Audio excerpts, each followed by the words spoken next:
Private తీసుకెళ్ళినప్పుడు మాకు phone చేసి చెప్పడం జరిగింది సార్.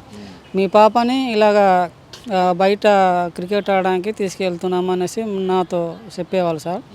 అప్పుడు నేను మా పాపకి మరి కళ్ళు బాగలేదు కదా సారు, మరి అక్కడ తీసుకెళ్ళినా మరి మా పాప ఏమి ఆడుతుంది, ఆ 2 కళ్ళు మరి బాగలేకుండా అక్కడ ఏ ఆట ఆడుతుంది అనేసి నేను చెప్పేవాళ్ళు సార్. అయినా పాప డాడీ నేను వెళ్తాను, నేను ఆడుతాను డాడీ, ఓడిపోతే ఓడిపోతాను, గెలిస్తే గెలుస్తాను, అది నాకైతే తెలియదు, కానీ నేను మాత్రం పట్టుకుంటాను, నేను గెలవాలి, మంచి పేరు తేవాలి అనేసి నేను ఒకటే మనసుతో నేను ఆడేసి నేను వస్తాను డాడీ అనేసి నీ పేరు నేను నిలబెట్టాలనుకుంటున్నాను అనేసి పాప నాతో చెప్పింది సారు. అయినా కూడా నేను ఒప్పుకోలేదు.